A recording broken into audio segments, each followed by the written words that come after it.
Hi అండి అందరికీ. ఈరోజు నేను కొత్తిమీర పచ్చడి ప్రిపేర్ చేస్తున్నా. దానికోసం ముందుగా కడాయి పెట్టుకొని కడాయి హీట్ అయిన తర్వాత ఆయిల్ వేసుకోవాలి. ఆయిల్ బాగా వేడయ్యాక అందులో కొద్దిగా పల్లీలు వేసి బాగా ఫ్రై చేసుకోవాలి.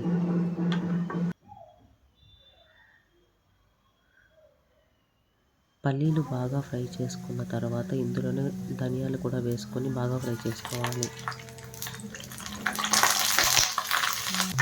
ధనియాలు పల్లీలు రెండు బాగా ఫ్రై చేసుకోవాలి. ఇవి రెండు బాగా ఫ్రై అయిన తర్వాత ఇందులోనే పచ్చిమిరపకాయలు, ఎండుమిరపకాయలు రెండు వేసుకోవాలి. రెండు వేసుకోవడం వలన పచ్చడి అయితే చాలా బాగుంటుంది.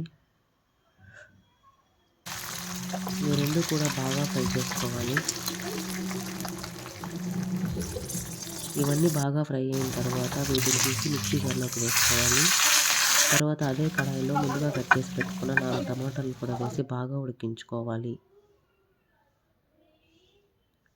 టమాటాలు ఉడికేంత వరకు మూత పెట్టి మధ్య మధ్యలో కదుపుకుంటూ టమాటాలను ఉడికించుకోవాలి.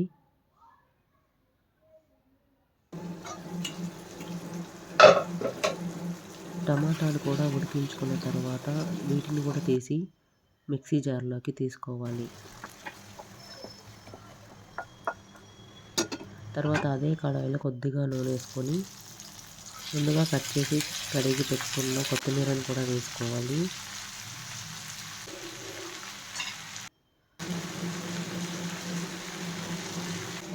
కొత్తిమీర కూడా బాగా ఫ్రై చేసుకున్న తర్వాత మిక్సీ జార్లోకి తీసుకోవాలి.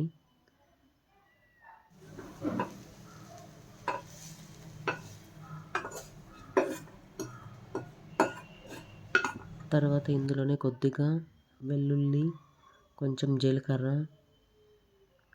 ముందుగా నానబెట్టి పెట్టుకున్న చింతపండు, కొంచెం సాల్ట్ అన్నీ వేసుకొని మిక్సీ పట్టుకుంటే కొత్తిమీర పచ్చడి అయితే ప్రిపేర్ అయిపోతుంది.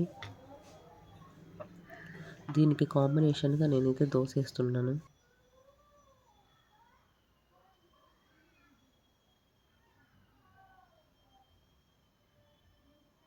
దోశల్లోకి అయితే కొత్తిమీర చట్నీ చాలా బాగుంటుంది. Okay, thank you for watching.